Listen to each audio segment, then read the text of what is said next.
ವೀಕ್ಷಕರೇ ನಮಸ್ಕಾರ. ಅದ್ಭುತ, ನೀವು 2ನೇ ದಿನದ ಅಭ್ಯಾಸಕ್ಕೆ ಮುಂದೆ ಬಂದಿದ್ದು ತುಂಬಾನೇ ಸಂತೋಷವಾದಂತಹ ವಿಷಯ. ಕೇವಲ ನಿಮಗೂ ಕೂಡ ಅಲ್ಲ, ನನಗೂ ಕೂಡ ತುಂಬಾನೇ, ಇಡೀ ವಿಜಯ ಕರ್ನಾಟಕಕ್ಕೂ ಕೂಡ ತುಂಬಾನೇ ಸಂತೋಷವಾದಂತಹ ವಿಷಯ. ಈ 2ನೇ ದಿನದ ಅಭ್ಯಾಸದಲ್ಲಿ ನಾವು ಮೊದಲನೇ ದಿನ ಅಭ್ಯಾಸ ಮಾಡಿದಾಗ ನೀವು ಅನ್ಕೊಂಡಿರ್ಬೋದು ಬರೀ ಕೂತ್ಕೊಂಡು ಉಸಿರಾಟದ ಕಡೆ ಗಮನ ಕೊಟ್ಕೊಂಡ್ವಿ ಅಂತ. ಹೌದು, ಅದೇ ಯೋಗಾಭ್ಯಾಸ. ನಾವು ಯಾವ ಕೈಯೂ ಎತ್ತಲಿಲ್ಲ, ಯಾವ ಕಾಲು ಎತ್ತಲಿಲ್ಲ. ಹೌದು, ಅದೇ ಯೋಗಾಭ್ಯಾಸ. ಈಗ ಇಂದಿನ ಸಂಚಿಕೆಯಲ್ಲಿ ಸ್ವಲ್ಪ ಮಟ್ಟಿಗೆ ದೇಹದ ಚಲನೆಯೊಂದಿಗೆ ಅಭ್ಯಾಸವನ್ನು ಮಾಡೋವಂಥದ್ದನ್ನು ನೋಡೋಣ. ಅದ್ರ ಜೊತೆಗೆ ನಮ್ಮ ಉಸಿರಾಟವನ್ನು ಕೂಡ ನಾವು ನಮ್ಮ ದೇಹದ ಚಲನೆಯೊಂದಿಗೆ ತರಬೇಕಾಗತ್ತೆ. ಅಂತಂದರೆ ಈಗ ನಮಗೆಲ್ಲರಿಗೂ ಗೊತ್ತಿದೆ, ಉಸಿರಾಟ ಅಂತನ್ನುವಂಥದ್ದು ತುಂಬಾ ಮುಖ್ಯ. ಈಗ ಒಂದು ಮೊಲ ಯಾವ ರೀತಿ ಉಸಿರಾಡುತ್ತೆ ಅಂತ ನಮಗೆಲ್ಲರಿಗೂ ಗೊತ್ತು. ವೇಗವಾಗಿ ಉಸಿರಾಡುತ್ತೆ. ಅದೇ ರೀತಿ ಆಮೆ ಯಾವ ರೀತಿ ಉಸಿರಾಡುತ್ತೆ? ನಿಧಾನವಾಗಿ ಉಸಿರಾಡುತ್ತೆ. ಮೊಲ ಅದನ್ನು ನಾವು ಗಮನಿಸಿದರೆ ಕೇವಲ 5ರಿಂದ 6 ವರ್ಷ ಅದು ಬದುಕಬಹುದು, ಆದರೆ ಆಮೆ 100 ವರ್ಷಗಳ ಕಾಲ ಬದುಕುತ್ತೆ. ಸತ್ಯ ಅಲ್ವಾ?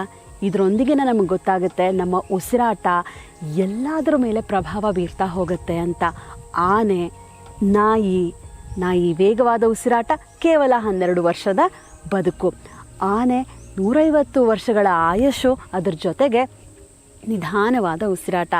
ಹಾಗಾಗಿ ನಮ್ಮ ಉಸಿರಾಟ ಮತ್ತು ದೇಹದ ಚಲನೆ ತುಂಬಾ ಮುಖ್ಯವಾದಂತಹ ನಮ್ಮ ಜೀವನದಲ್ಲಿರುವಂತಹ ಒಂದು ಅಂಶ.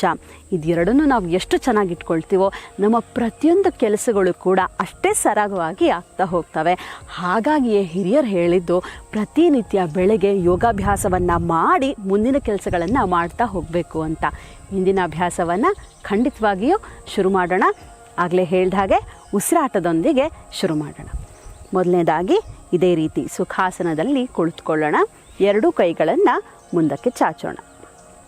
ಹಸ್ತಗಳೆರಡನ್ನು ಜೋಡಿಸಿ ದೀರ್ಘವಾದ ಉಸಿರನ್ನು ಒಳಗೆ ತಗೊಳ್ತಾ ಎದೆಯನ್ನು ವಿಸ್ತಾರಗೊಳಿಸೋಣ.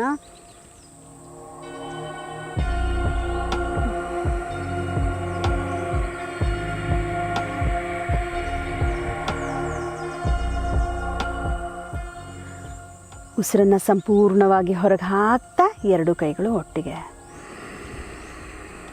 ಈ ಅಭ್ಯಾಸದಲ್ಲಿ ಉಸಿರಾಟ ಮತ್ತು ದೇಹದ ಚಲನೆ ಎರಡೂ ಕೂಡ ನಮ್ಮ ಹತೋಟಿಯಲ್ಲಿ ಇರುತ್ತೆ.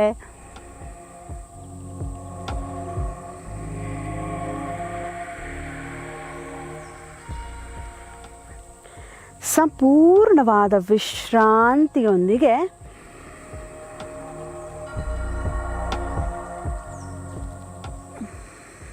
ಅಭ್ಯಾಸವನ್ನು ಉಸಿರಾಟ ಮತ್ತು ದೇಹದ ಚಲನೆ ಒಟ್ಟೊಟ್ಟಿಗೆ ಮಾಡ್ತಾ ಹೋಗ್ತಾ ಇದ್ದೀವಿ.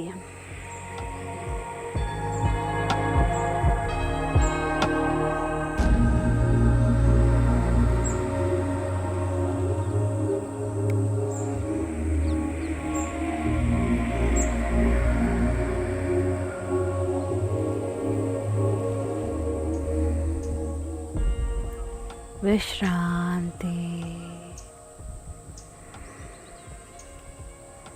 ಉಸಿರಾಟದಲ್ಲಿ ಆಗ್ತಾ ಇರುವಂತಹ ಬದಲಾವಣೆಯ ಮೇಲೆ ನಮ್ಮ ಗಮನ ಇರಲಿ. ದೇಹದಲ್ಲಿ ಆಗ್ತಾ ಇರುವಂತಹ ಬದಲಾವಣೆಯ ಮೇಲೆ ನಮ್ಮ ಗಮನ ಇರಲಿ. ವಿಶ್ರಾಂತಿ. ನಿಧಾನವಾಗಿ ಕಣ್ಣುಗಳನ್ನು ತೆಗಿಬಹುದು. ಮುಂದಿನ ಅಭ್ಯಾಸ ಕಣ್ಣುಗಳ ಚಲನೆ.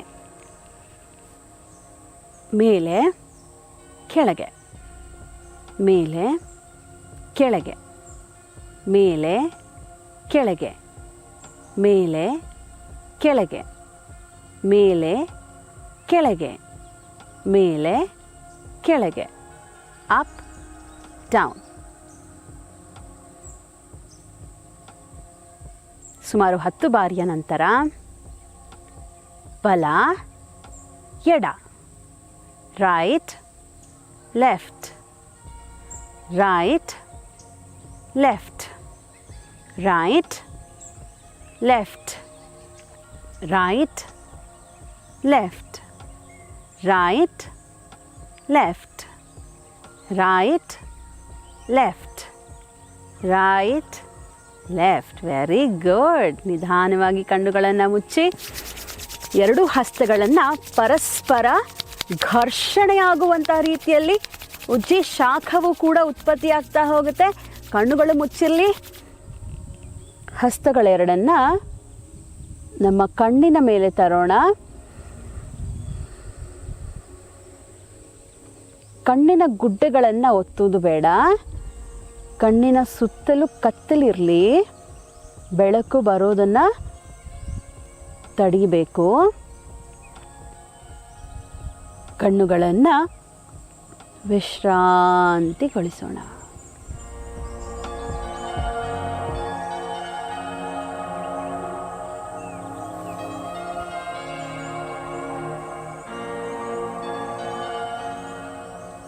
ನಿಧಾನವಾಗಿ ಕಣ್ಣುಗಳನ್ನು ತೆಗೆಯುವುದು. ಈ ಅಭ್ಯಾಸವನ್ನು ನಾವು ಹಿಂದಿನ ಸಂಚಿಕೆಗಳಲ್ಲಿ ಐ ಎಕ್ಸಸೈಸಸ್ ಮತ್ತು ಕಣ್ಣುಗಳ ಆರೋಗ್ಯವನ್ನು ಕಾಪಾಡಿಕೊಳ್ಳುವಂತಹ ಸಂಚಿಕೆಗಳಲ್ಲಿ ನಾವು ಮಾಡಿದ್ದೀವಿ. ಅದನ್ನು ಕೂಡ ತಾವು ಅಭ್ಯಾಸ ಮಾಡ್ಬೋದು. ಕಣ್ಣಿನ ಸಮಸ್ಯೆ ಇದ್ದರೆ ಖಂಡಿತ ನಿವಾರಣೆ ಮಾಡ್ಕೊಳ್ಬಹುದು. ಕೇವಲ 10 ನಿಮಿಷಗಳು, ಕೇವಲ 2 ಅಭ್ಯಾಸಗಳು, ಉಸಿರಾಟ ಮತ್ತು ಕಣ್ಣುಗಳ ಚಲನೆ. ಅದ್ಭುತ ವೀಕ್ಷಕರೇ. ಮುಂದಿನ ಸಂಚಿಕೆಯಲ್ಲಿ ಅಂದರೆ 3ನೇ ಸಂಚಿಕೆಯಲ್ಲಿ ಖಂಡಿತವಾಗಿಯೂ ನಿಮ್ಮನ್ನು ಮತ್ತೆ ಭೇಟಿ ಆಗ್ತೀನಿ. 3ನೇ ಸಂಚಿಕೆಯಲ್ಲಿ ನಿಮಗೋಸ್ಕರ ಕಾಯ್ತಾ ಇರ್ತೀನಿ. ಕಮೆಂಟ್ ಬಾಕ್ಸ್ನಲ್ಲಿ ತಿಳಿಸಿ ಹೇಗೆ ಅನ್ನಿಸ್ತಾ ಇದೆ ಅಭ್ಯಾಸವನ್ನು ಶುರು ಮಾಡಿದ್ಮೇಲೆ ಅಂತ. ಪ್ರತಿನಿತ್ಯ 10 ನಿಮಿಷ ತಾವು ಮಾಡೋದ್ರಿಂದ ಖಂಡಿತವಾಗಿಯೂ ನಿಮಗಲ್ಲದೆ ನಮಗೂ ಕೂಡ ತುಂಬಾ ಸಂತೋಷ ಆಗುತ್ತೆ. ಧನ್ಯವಾದಗಳೊಂದಿಗೆ ನಿಮ್ಮ ಡಾಕ್ಟರ್ ರಾಜೇಶ್ವರಿ.